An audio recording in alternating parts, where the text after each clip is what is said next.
सर्वशक्तिमान परमेश्वर के वचनों के पाठों का संग्रह।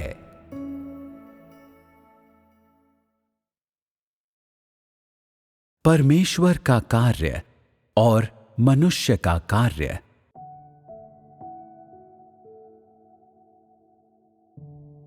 मनुष्य का कार्य एक विस्तार और सीमा के भीतर रहता है।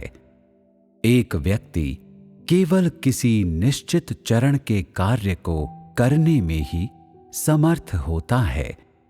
वो संपूर्ण युग का कार्य नहीं कर सकता, अन्यथा वो लोगों को नियमों के भीतर ले जाएगा।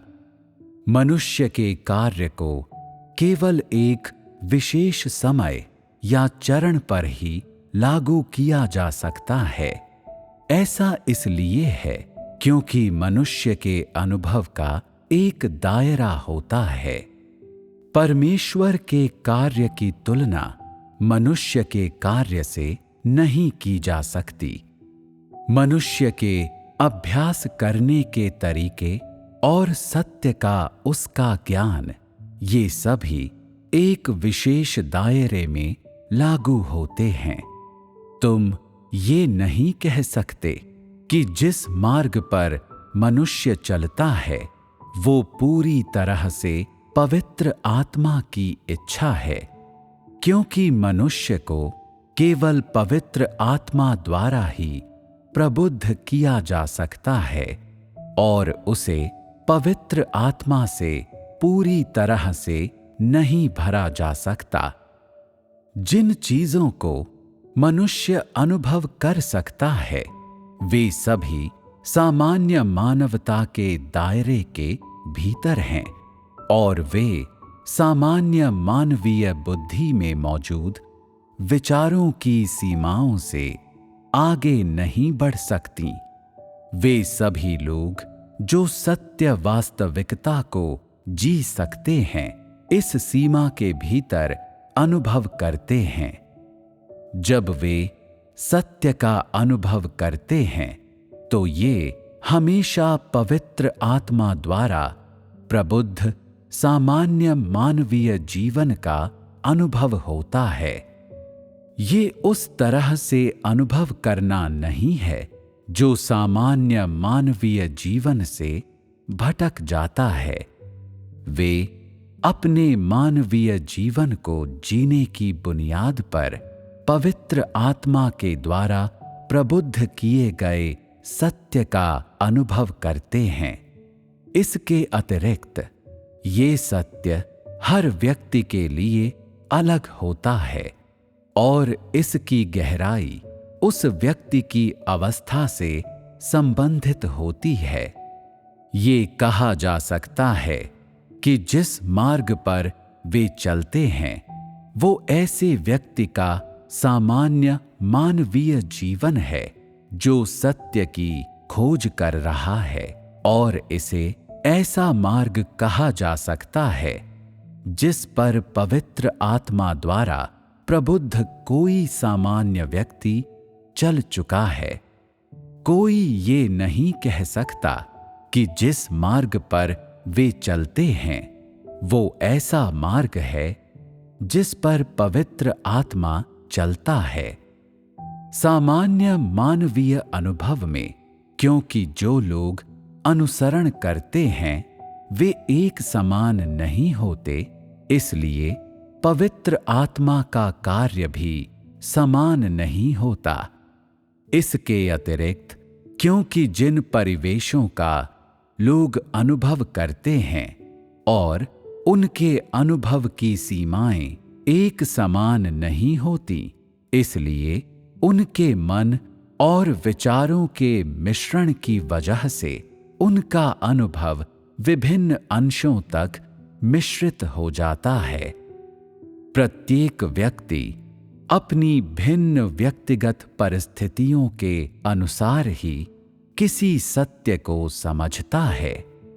सत्य के वास्तविक अर्थ की उसकी समझ पूर्ण नहीं होती और ये उसका केवल एक या कुछ ही पहलू होते हैं।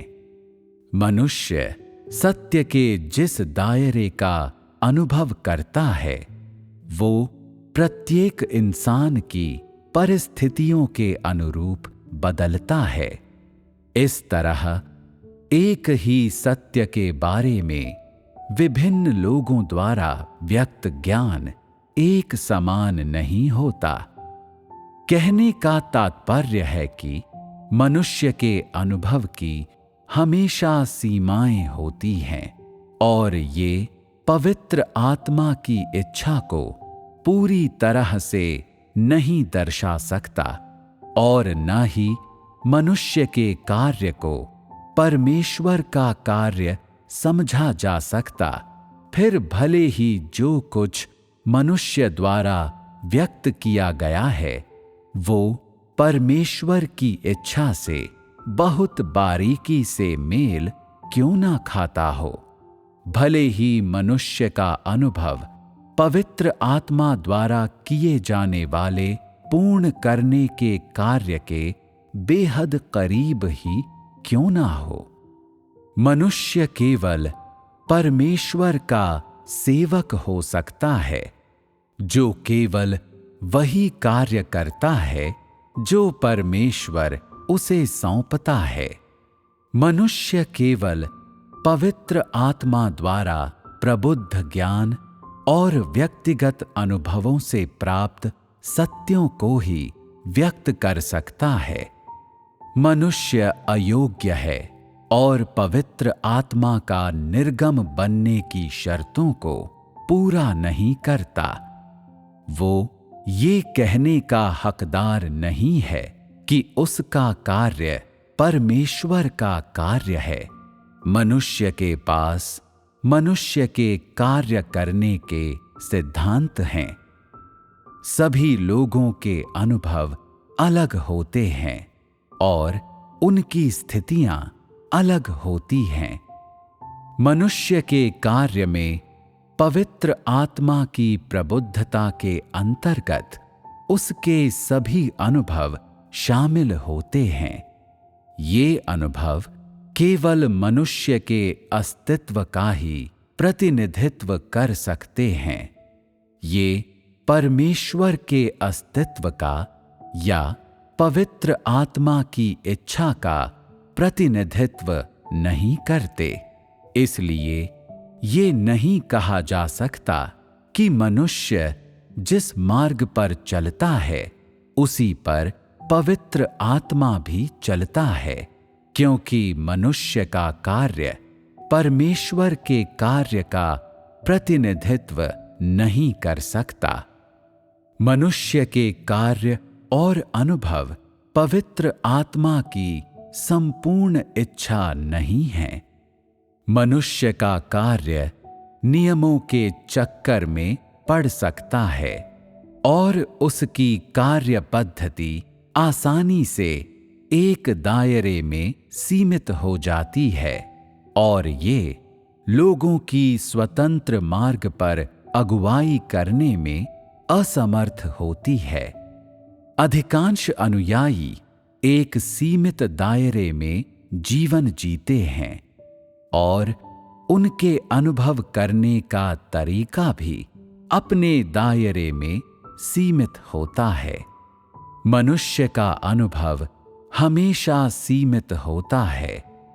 उसकी कार्य पद्धति भी कुछ प्रकारों तक ही सीमित होती है और इसकी तुलना पवित्र आत्मा के कार्य से या स्वयं परमेश्वर के कार्य से नहीं की जा सकती, क्योंकि अंततः मनुष्य का अनुभव सीमित होता है। परमेश्वर अपना कार्य चाहे जिस तरह करे वो किसी नियम से बंधा नहीं होता। इसे जैसे भी किया जाए ये किसी एक पद्धति तक सीमित नहीं होता। परमेश्वर के कार्य के किसी प्रकार के कोई नियम नहीं होते। उसका समस्त कार्य मुक्त और स्वतंत्र होता है। भले ही मनुष्य परमेश्वर का अनुसरण करते हुए कितना ही समय क्यों ना बिताए, वो उसके निचोड़ कर ऐसे नियम नहीं निकाल सकता जो परमेश्वर के कार्य करने के तरीके का संचालन करते हों। यद्यपि उसके कार्य के सिद्धांत हैं, फिर भी वो कार्य हमेशा नए नए तरीकों से किया जाता है और उसमें नए नए विकास होते रहते हैं और ये मनुष्य की पहुंच से परे होता है। एक ही समयावधि के दौरान परमेश्वर के पास भिन्न भिन्न प्रकार के कार्य और लोगों की अगुवाई करने के भिन्न भिन्न तरीके हो सकते हैं, ताकि लोगों के पास हमेशा नए नए प्रवेश और नए नए परिवर्तन हो। तुम उसके कार्य के नियमों का पता नहीं लगा सकते, क्योंकि वो हमेशा नए तरीकों से कार्य करता है और केवल इस तरह परमेश्वर के अनुयायी नियमों से नहीं बंधते। स्वयं परमेश्वर का कार्य हमेशा लोगों की धारणाओं से परहेज करता है और उनका विरोध करता है। जो लोग सच्चे हृदय से उसका अनुसरण और उसकी खोज करते हैं, केवल वही अपने स्वभाव में बदलाव लाकर स्वतंत्रता से जी सकते हैं। वे किसी नियम या किसी भी धार्मिक धारणा के बंधन में नहीं बंधते। मनुष्य का कार्य लोगों से उसके अपने अनुभव और जो वो स्वयं हासिल कर सकता है उसके आधार पर मांगें करता है। इन अपेक्षाओं का स्तर एक निश्चित दायरे के भीतर सीमित होता है और अभ्यास के तरीके भी बहुत सीमित होते हैं। इसलिए अनुयायी अनजाने में ही सीमित दायरे के भीतर जीवन जीते हैं। जैसे जैसे समय गुजरता है, ये बातें नियम और रिवाज बन जाती हैं। यदि एक अवधि के कार्य की अगुवाई कोई ऐसा व्यक्ति करता है जो परमेश्वर द्वारा व्यक्तिगत रूप से पूर्ण किए जाने से नहीं गुजरा है और जिसने न्याय प्राप्त नहीं किया है, तो उसके सभी अनुयायी धर्मावलंबी बन जाएंगे और परमेश्वर का विरोध करने में माहिर हो जाएंगे। इसलिए यदि कोई योग्य अगुवा है तो उसने अवश्य ही न्याय से गुजरकर पूर्ण किया जाना स्वीकार किया होगा। जो लोग न्याय से नहीं गुजरे हैं, उनमें भले ही पवित्र आत्मा का कार्य हो, वे केवल अस्पष्ट और अवास्तविक चीजों को ही व्यक्त करते हैं। समय के साथ वे लोगों को अस्पष्ट और अलौकिक नियमों में ले जाएंगे। परमेश्वर का कार्य मनुष्य की देह से मेल नहीं खाता। वो मनुष्य के विचारों से मेल नहीं खाता, बल्कि मनुष्य की धारणाओं का विरोध करता है। ये अस्पष्ट धार्मिक रंग से कलंकित नहीं होता। परमेश्वर के कार्य के परिणामों को ऐसा व्यक्ति प्राप्त नहीं कर सकता है जो उसके द्वारा पूर्ण नहीं किया गया है। वे मनुष्य की सोच से परे होते हैं। जो कार्य मनुष्य के मन में होता है, उसे वो बहुत आसानी से प्राप्त कर सकता है। उदाहरण के लिए, धार्मिक संसार के पादरी और अगुवे अपना कार्य करने के लिए अपनी प्रतिभाओं और पदों पर भरोसा रखते हैं। जो लोग लंबे समय तक उनका अनुसरण करते हैं, वे उनकी प्रतिभाओं से संक्रमित होकर उनके अस्तित्व के कुछ हिस्से से प्रभावित हो जाते हैं।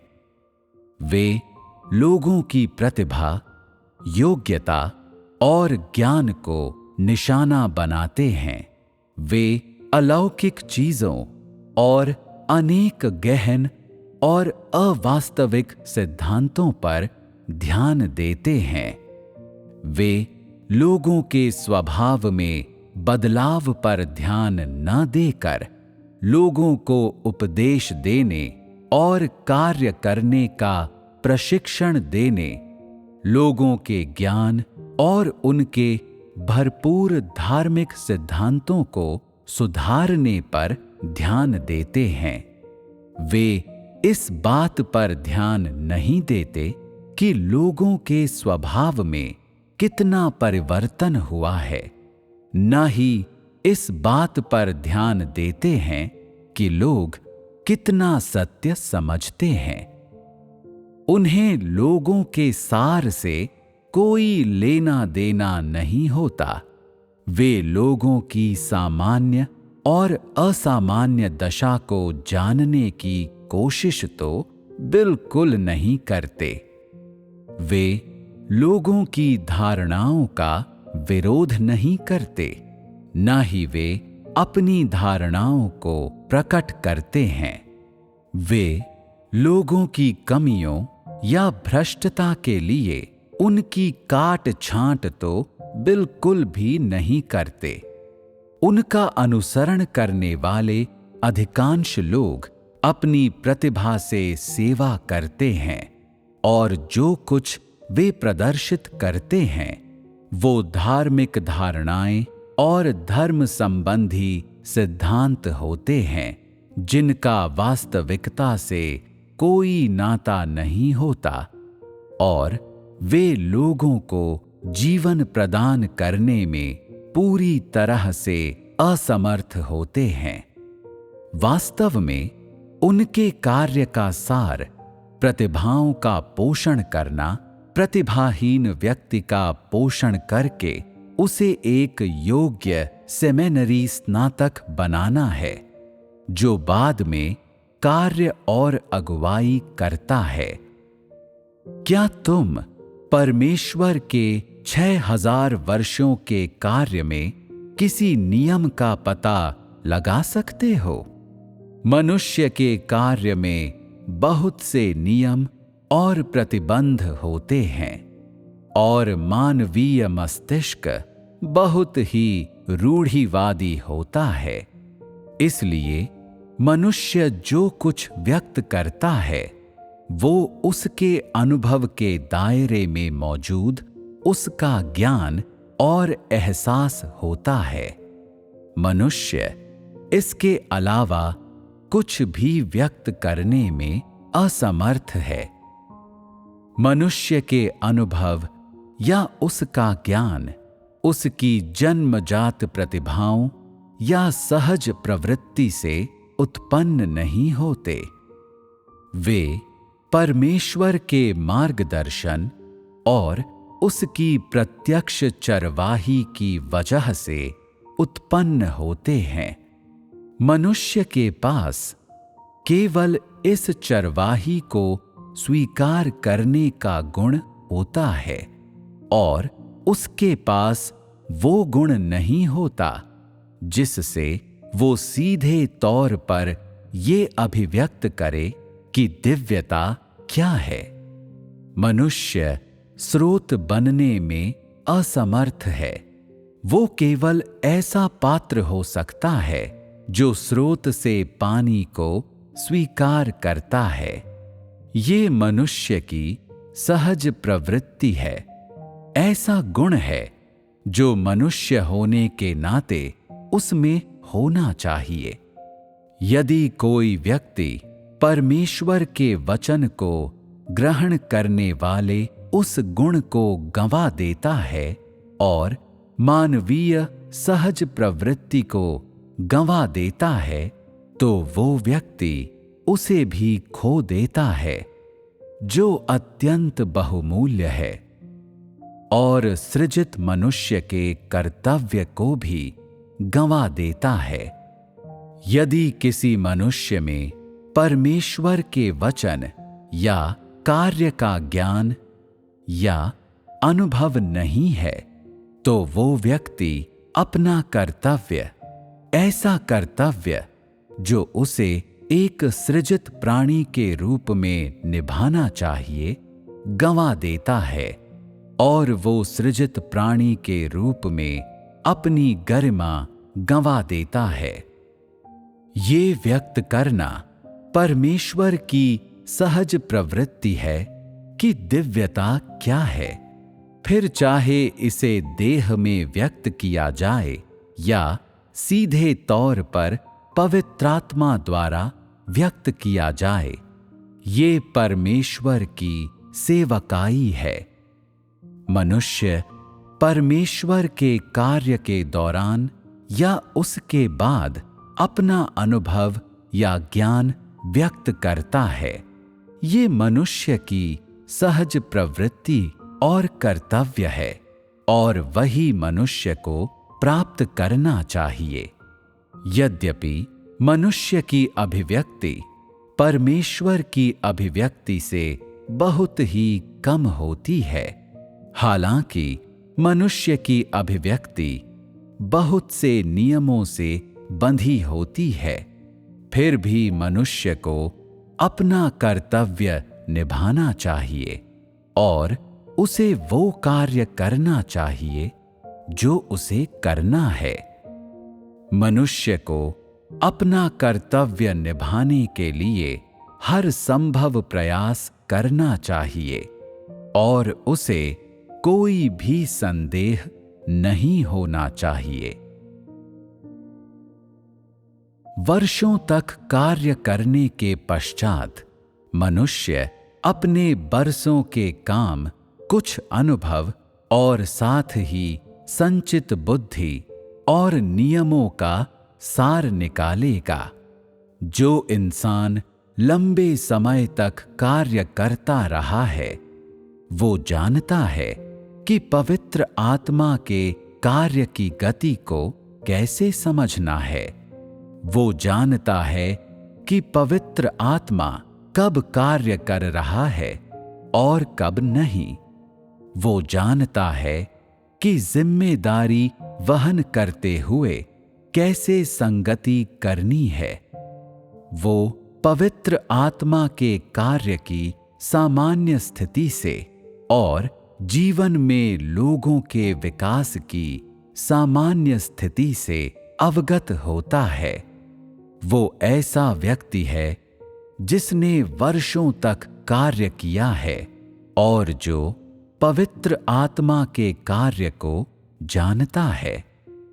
जिन लोगों ने लंबे समय तक कार्य किया है, वे दृढ़ निश्चय से और बिना हड़बड़ाए बोलते हैं, यहां तक कि जब उनके पास कहने के लिए कुछ भी नहीं होता, तब भी वे शांत रहते हैं। भीतर ही भीतर वे पवित्र आत्मा के कार्य को खोजने के लिए प्रार्थना करते रह सकते हैं। वे कार्य करने में अनुभवी होते हैं। जिस व्यक्ति ने लंबे समय तक कार्य किया है और जिसके पास बहुत से सबक और अनुभव हैं, उसके भीतर ऐसा बहुत कुछ होता है जो पवित्र आत्मा के कार्य को बाधित करता है। ये उसके लंबी अवधि के कार्य का दोष है। कोई व्यक्ति जिसने अभी अभी कार्य करना आरंभ किया है, उसमें मानवीय सबक या अनुभव की विशुद्धियां नहीं हैं। उसे खासकर ये पता नहीं होता कि पवित्र आत्मा किस प्रकार कार्य करता है। हालांकि कार्य के दौरान वो धीरे धीरे ये समझना सीख जाता है कि पवित्र आत्मा किस प्रकार कार्य करता है, और इस बात से अवगत हो जाता है कि पवित्र आत्मा के कार्य को पाने के लिए क्या करना है। दूसरों के मर्म स्थलों पर सटीक प्रहार करने के लिए क्या करना है, और ऐसा अन्य सामान्य ज्ञान जो उन लोगों के पास होना चाहिए जो कार्य करते हैं। समय के साथ वो कार्य करने की ऐसी बुद्धि और साधारण ज्ञान में सिद्ध हस्त हो जाता है, और कार्य करते समय इन्हें आसानी से उपयोग करने लगता है। हालांकि जब पवित्र आत्मा अपने कार्य करने के तरीके को बदलता है, तो तब भी कार्य करने के अपने पुराने ज्ञान और पुराने नियमों से चिपका रहता है। उसे कार्य करने के नए तौर तरीकों का बहुत कम ज्ञान होता है। वर्षों का कार्य और पवित्र आत्मा की उपस्थिति और मार्गदर्शन से भरपूर होना उसे अधिकाधिक कार्य करने के सबक और अनुभव देते हैं। ऐसी चीजें उसे आत्मविश्वास से भर देती हैं जो घमंड नहीं है। दूसरे शब्दों में, मनुष्य अपने कार्य से बहुत खुश होता है और उस साधारण ज्ञान से बहुत तुष्ट होता है जो उसने पवित्र आत्मा के कार्य के बारे में प्राप्त किया है। विशेष रूप से ऐसी चीजें जिन्हें अन्य लोगों ने प्राप्त नहीं किया है या समझा नहीं है, उसे स्वयं में और अधिक आत्मविश्वास प्रदान करती हैं। ऐसा प्रतीत होता है कि उसके अंदर पवित्र आत्मा के कार्य की अग्नि कभी नहीं बुझाई जा सकती, जबकि अन्य लोग इस विशेष सम्मान के योग्य नहीं होते हैं। केवल इसी तरह के लोग जिन्होंने वर्षों तक कार्य किया है और जिनकी उपयोगिता बहुत अधिक है, इसका आनंद लेने के योग्य होते हैं। ये चीजें उसके द्वारा पवित्र आत्मा के नए कार्य को स्वीकार करने में एक बड़ा अवरोध बन जाती हैं। भले ही वो नए कार्य को स्वीकार कर सकता है, फिर भी वो रातों रात ये नहीं कर पाता। इसे स्वीकार करने से पहले उसे निश्चित ही कई तरह के उतार चढ़ाव से गुजरना पड़ता है। इस स्थिति को उसकी पुरानी धारणाओं से निपटने और उसके पुराने स्वभाव का न्याय करने के बाद धीरे धीरे ही पलटा जा सकता है। इन चरणों से गुजरे बिना वो चीजों को नहीं छोड़ता और आसानी से उन नई शिक्षाओं और कार्य को स्वीकार नहीं करता जो उसकी पुरानी धारणाओं से मेल नहीं खाती। मनुष्य के अंदर मौजूद इस चीज से निपटना सबसे कठिन कार्य है और इसे बदलना आसान नहीं होता। यदि एक कर्मी के रूप में वो पवित्र आत्मा के कार्य की समझ झट से प्राप्त करने और उसकी गतिशीलता का सारांश निकालने में सक्षम है, और साथ ही यदि वो कार्य के अपने अनुभवों द्वारा बाधित न होने में सक्षम है और पुराने कार्य के आलोक में नए कार्य को स्वीकार करने में सक्षम है, तो वो एक बुद्धिमान मनुष्य और योग्य कर्मी है। लोग अक्सर ऐसे होते हैं, अपने कार्य के अनुभव का सारांश निकालने में सक्षम हुए बिना वे कई वर्षों तक कार्य करते हैं, या अपने कार्य से संबंधित अनुभव और बुद्धि का सारांश निकालने के बाद उनका नए कार्य को स्वीकार करना बाधित हो जाता है और वे पुराने और नए कार्य को ठीक से समझ नहीं पाते या उससे सही तरह से बर्ताव नहीं कर पाते। लोगों को संभालना वास्तव में कठिन है। तुम में से अधिकांश लोग ऐसे ही हैं जिन लोगों ने वर्षों तक पवित्र आत्मा के कार्य का अनुभव किया है। उन्हें नए कार्य को स्वीकार करना मुश्किल लगता है। वे हमेशा ऐसी धारणाओं से भरे रहते हैं जिन्हें वे छोड़ नहीं पाते, जबकि जिस व्यक्ति ने अभी अभी कार्य करना आरंभ किया है, उसमें कार्य के बारे में साधारण ज्ञान की कमी होती है और वो बहुत ही सरल मामलों को भी संभाल नहीं पाता। तुम लोगों को संभालना वास्तव में बहुत मुश्किल है। जो लोग थोड़े वरिष्ठ हैं, वे इतने घमंडी और दंभी हैं कि वे ये भूल ही गए हैं कि वे कहां से आए हैं।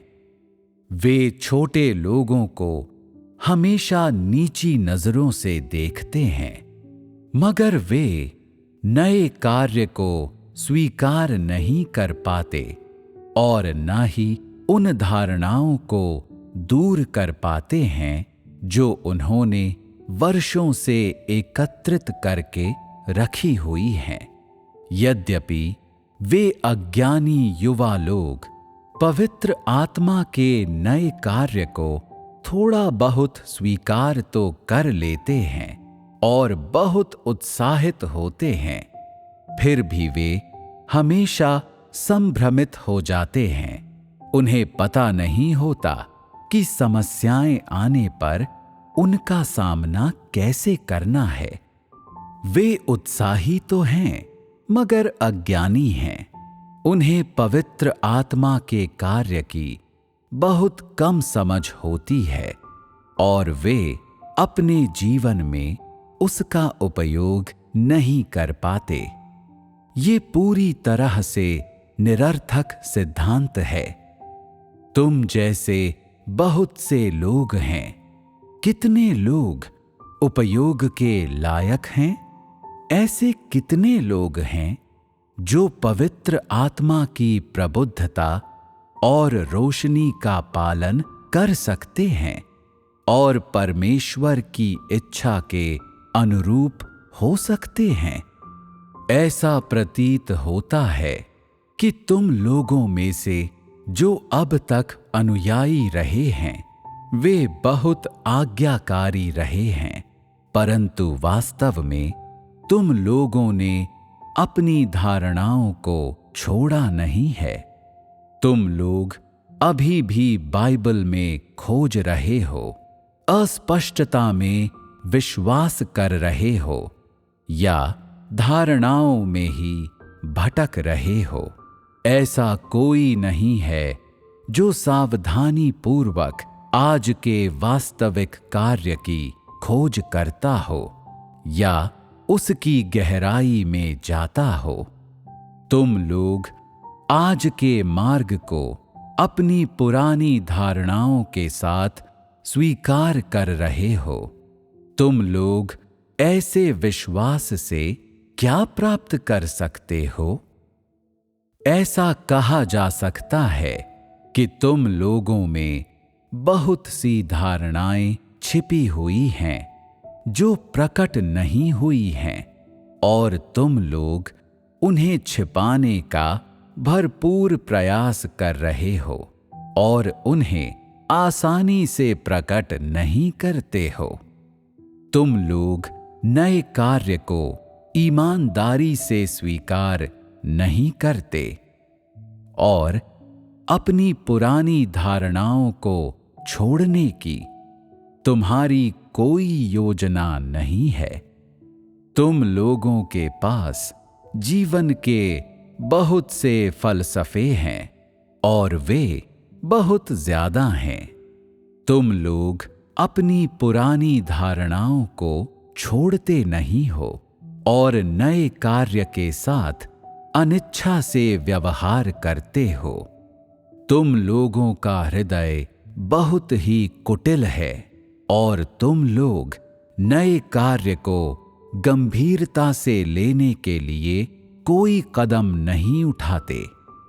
क्या तुम जैसे निकम्मे लोग सुसमाचार को फैलाने का कार्य कर सकते हैं?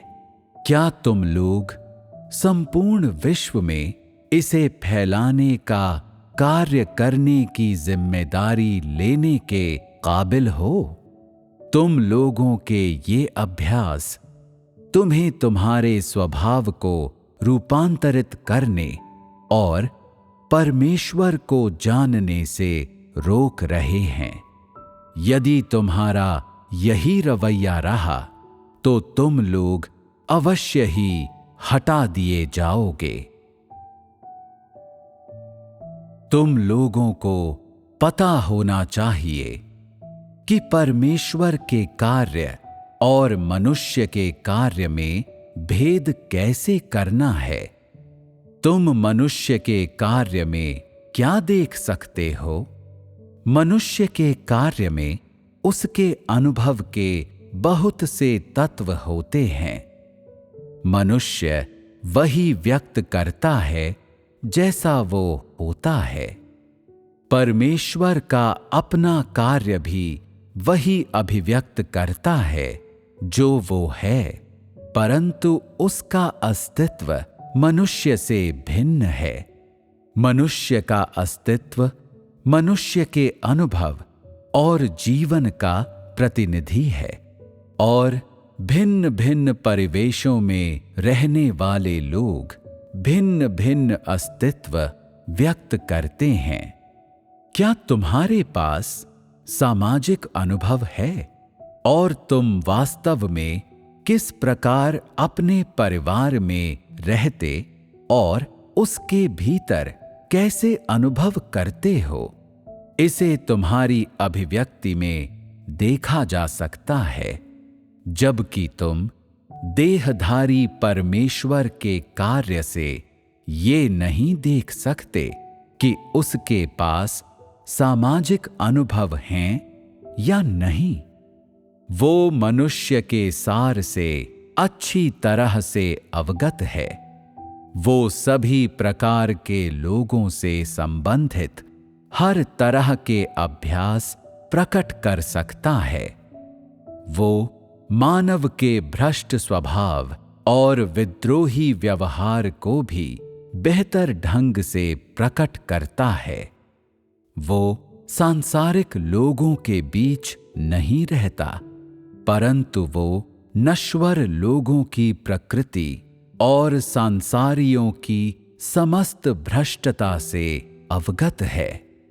यही उसका अस्तित्व है। यद्यपि वो संसार के साथ व्यवहार नहीं करता, लेकिन वो संसार के साथ व्यवहार करने के नियम जानता है, क्योंकि वो मानवीय प्रकृति को पूरी तरह से समझता है।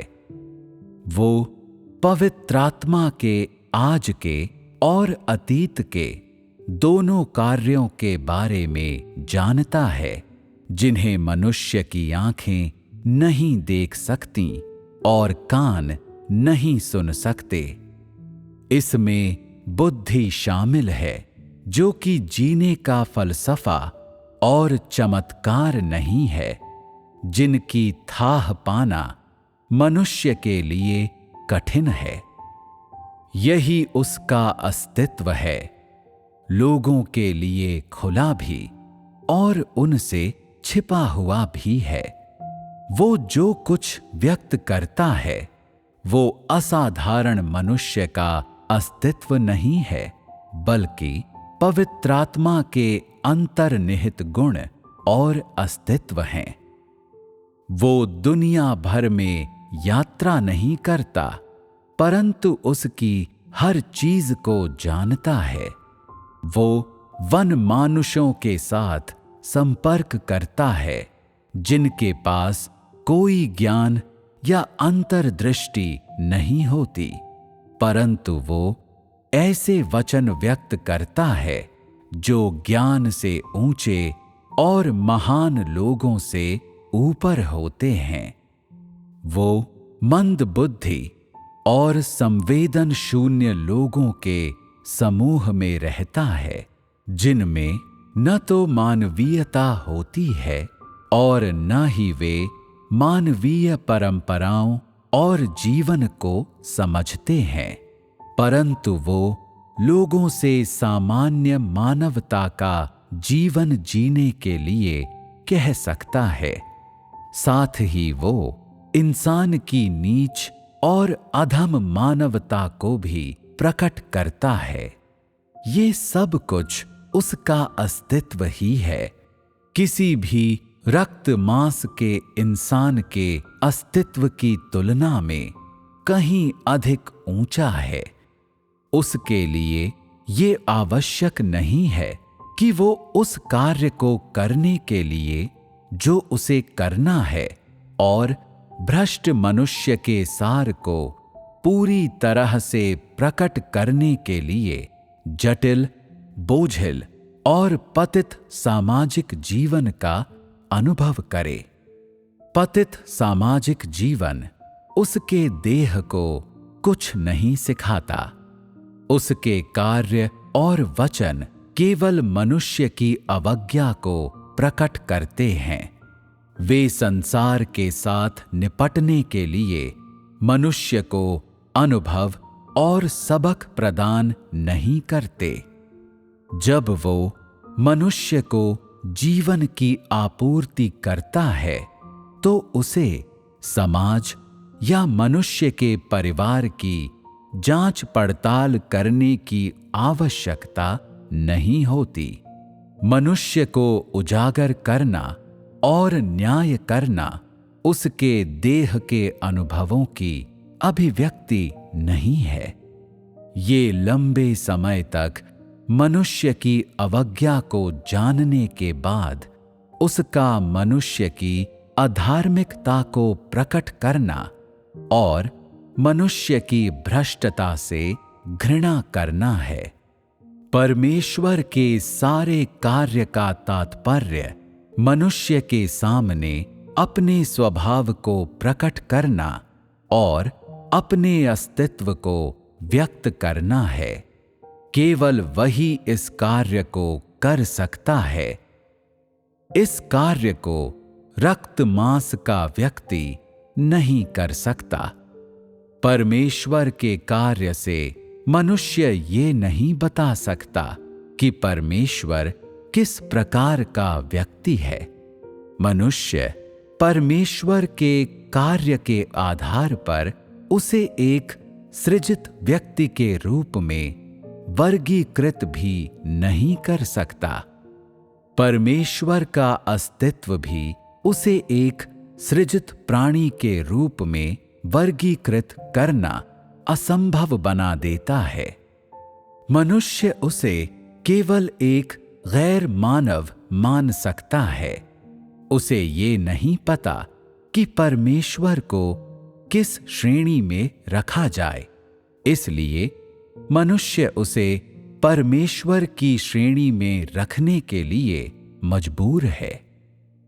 मनुष्य के लिए ऐसा करना तर्कसंगत है, क्योंकि परमेश्वर ने लोगों के बीच बहुत कार्य किया है जिसे मनुष्य नहीं कर सकता।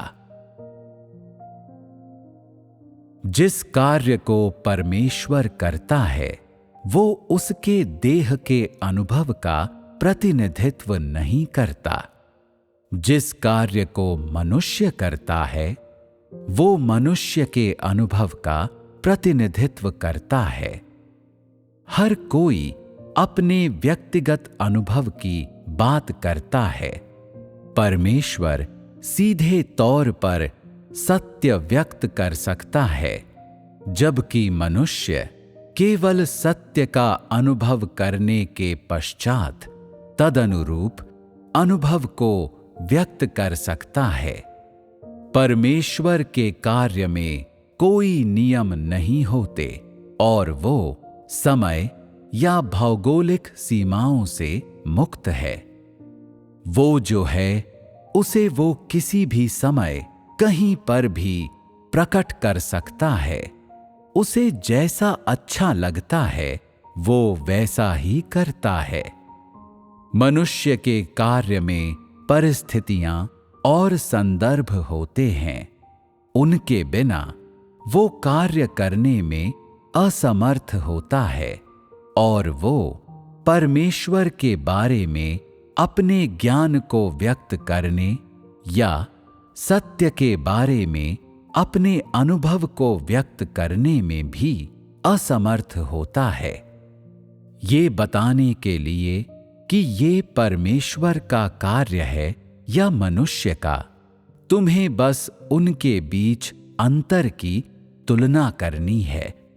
यदि कोई कार्य स्वयं परमेश्वर द्वारा नहीं किया गया है और वो केवल मनुष्य का ही कार्य है, तो तुम्हें आसानी से पता चल जाएगा कि मनुष्य की शिक्षाएं ऊंची हैं, जो किसी की भी क्षमता से परे हैं।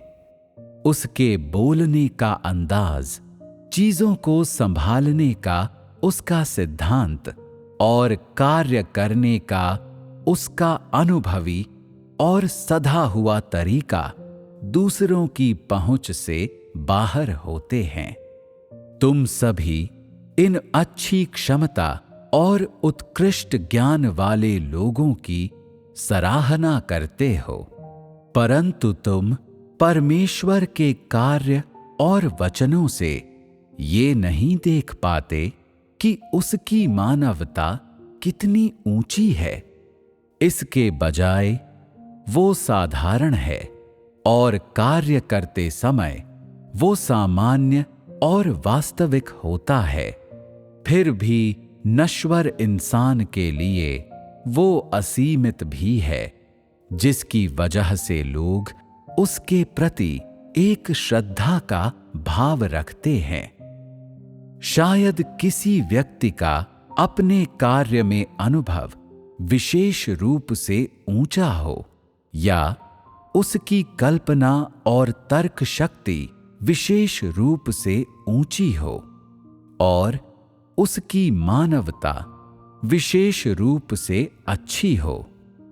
ये चीजें केवल लोगों की प्रशंसा ही अर्जित कर सकती हैं, परंतु उनके अंदर श्रद्धा या भय जागृत नहीं कर सकती। सभी लोग ऐसे लोगों की प्रशंसा करते हैं जो अच्छी तरह कार्य कर सकते हैं, विशेष रूप से जिनका अनुभव गहरा होता है और जो सत्य का अभ्यास कर सकते हैं। परंतु ऐसे लोग कभी भी श्रद्धा प्राप्त नहीं कर सकते, केवल प्रशंसा और ईर्ष्या प्राप्त कर सकते हैं। परंतु जिन लोगों ने परमेश्वर के कार्य का अनुभव कर लिया है, वे परमेश्वर की प्रशंसा नहीं करते, बल्कि उन्हें लगता है कि परमेश्वर का कार्य मनुष्य की पहुंच से परे है और ये मनुष्य के लिए अथाह है। ये तरोताजा और अद्भुत है।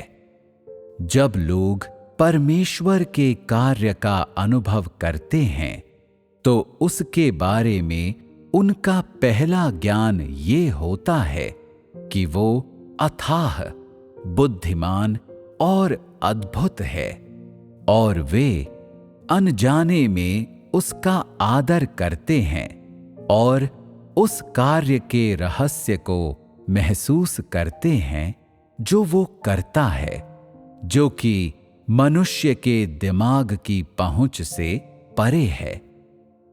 लोग केवल परमेश्वर की अपेक्षाओं को पूरा करने, उसकी इच्छाओं को संतुष्ट करने में समर्थ होना चाहते हैं। वे उससे बढ़कर होने की इच्छा नहीं करते, क्योंकि जो कार्य परमेश्वर करता है वो मनुष्य की सोच और कल्पना से परे होता है और वो परमेश्वर के बदले उस कार्य को नहीं कर सकता। यहां तक कि मनुष्य खुद अपनी कमियों को नहीं जानता, फिर भी परमेश्वर ने एक नया मार्ग प्रशस्त किया है और वो मनुष्य को एक अधिक नए और अधिक खूबसूरत संसार में ले जाने के लिए आया है, जिससे मनुष्य ने नई प्रगति और एक नई शुरुआत की है। लोगों के मन में परमेश्वर के लिए जो भाव है वो प्रशंसा का भाव नहीं है या सिर्फ प्रशंसा नहीं है। उनका गहनतम अनुभव श्रद्धा और प्रेम है और उनकी भावना ये है कि परमेश्वर वास्तव में अद्भुत है। वो ऐसा कार्य करता है जिसे करने में मनुष्य असमर्थ है और ऐसी बातें कहता है जिसे कहने में मनुष्य असमर्थ है। जिन लोगों ने परमेश्वर के कार्य का अनुभव किया है, उन्हें हमेशा एक अवर्णनीय एहसास होता है। पर्याप्त गहरे अनुभव वाले लोग परमेश्वर के लिए प्रेम को समझ सकते हैं। वे हमेशा उसकी मनोरमता को महसूस कर सकते हैं, महसूस कर सकते हैं कि उसका कार्य बहुत बुद्धिमत्तापूर्ण और बहुत अद्भुत है और परिणाम स्वरूप उनके बीच असीमित सामर्थ्य उपजती है। ये भय या कभी कभार का प्रेम और श्रद्धा नहीं है, बल्कि ये मनुष्य के लिए परमेश्वर की करुणा और सहिष्णुता की गहरी भावना है। हालांकि जिन लोगों ने उसकी ताड़ना और न्याय का अनुभव किया है, उन्हें बोध है कि वो प्रतापी है और अपमान सहन नहीं करता। यहां तक कि जिन लोगों ने उसके अधिकांश कार्य का अनुभव किया है, वे भी उसकी थाह पाने में असमर्थ हैं। जो लोग सचमुच उसका आदर करते हैं, जानते हैं कि उसका कार्य लोगों की धारणाओं से मेल नहीं खाता, बल्कि हमेशा उनकी धारणाओं के विरुद्ध होता है। उसे लोगों की संपूर्ण प्रशंसा की आवश्यकता नहीं है या वे उसके प्रति समर्पण भाव का दिखावा करें, बल्कि वो चाहता है कि उनके अंदर सच्ची श्रद्धा और सच्चा समर्पण हो। उसके इतने सारे कार्य में सच्चे अनुभव वाला कोई भी व्यक्ति उसके प्रति श्रद्धा रखता है जो प्रशंसा से बढ़कर है। लोगों ने ताड़ना और न्याय के उसके कार्य के कारण उसके स्वभाव को देखा है और इसलिए वे हृदय से उसका आदर करते हैं।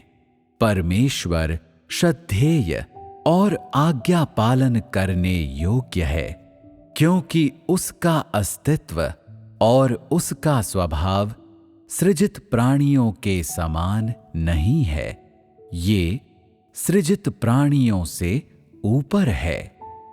परमेश्वर स्व अस्तित्वधारी, चिरकालीन और गैर सृजित प्राणी है और केवल परमेश्वर ही श्रद्धा और समर्पण के योग्य है। मनुष्य इसके योग्य नहीं है। इसलिए जिन लोगों ने उसके कार्य का अनुभव किया है और जिन्होंने सचमुच में उसे जाना है, वे उसके प्रति श्रद्धा रखते हैं। लेकिन जो लोग उसके बारे में अपनी धारणाएं नहीं छोड़ते, जो उसे परमेश्वर मानते ही नहीं, उनके अंदर उसके प्रति कोई श्रद्धा नहीं है। हालांकि वे उसका अनुसरण करते हैं, फिर भी उन्हें जीता नहीं जाता। वे प्रकृति से ही अवज्ञाकारी लोग हैं। वो ऐसे परिणाम को प्राप्त करने के लिए इस कार्य को करता है ताकि सभी सृजित प्राणी सृजनकर्ता का आदर करें, उसकी आराधना करें और बिना किसी शर्त के उसके प्रभुत्व के अधीन हो सकें। उसके समस्त कार्य का लक्ष्य इसी अंतिम परिणाम को हासिल करना है। यदि जिन लोगों ने ऐसे कार्य का अनुभव कर लिया है, वे परमेश्वर का जरा सा भी आदर नहीं करते हैं। यदि अतीत की उनकी अवज्ञा बिल्कुल भी नहीं बदलती है, तो उन्हें निश्चित ही हटा दिया जाएगा। यदि परमेश्वर के प्रति किसी व्यक्ति की प्रवृत्ति केवल दूर से ही प्रशंसा करना या सम्मान प्रकट करना है और जरा सा भी प्रेम करना नहीं है, तो ये वो परिणाम है जिस पर वो व्यक्ति आ पहुंचा है, जिसके पास परमेश्वर से प्रेम करने वाला हृदय नहीं है और उस व्यक्ति में पूर्ण किए जाने की शर्तों का अभाव है। यदि इतना अधिक कार्य भी किसी व्यक्ति के सच्चे प्रेम को प्राप्त करने में असमर्थ है, तो इसका अर्थ है उस व्यक्ति ने परमेश्वर को प्राप्त नहीं किया है और वो असल में सत्य की खोज नहीं कर रहा। जो व्यक्ति परमेश्वर से प्रेम नहीं करता, वो सत्य से भी प्रेम नहीं करता और इस तरह वो परमेश्वर को प्राप्त नहीं कर सकता। वो परमेश्वर की स्वीकृति तो बिल्कुल भी प्राप्त नहीं कर सकता। ऐसे लोग पवित्र आत्मा के कार्य का अनुभव चाहे जैसे कर लें और न्याय का चाहे जैसे अनुभव कर ले, वे परमेश्वर के प्रति श्रद्धा नहीं रख सकते। ऐसे लोगों की प्रकृति अपरिवर्तनीय होती है और उनका स्वभाव अत्यंत दुष्ट होता है। जो लोग परमेश्वर पर श्रद्धा नहीं रखते, उन्हें हटा दिया जाएगा। वे दंड के पात्र बनेंगे और उन्हें उसी तरह दंड दिया जाएगा जैसे दुष्टों को दिया जाता है, और ऐसे लोग उनसे भी अधिक कष्ट सहेंगे जिन्होंने अधार्मिक दुष्कर्म किए हैं।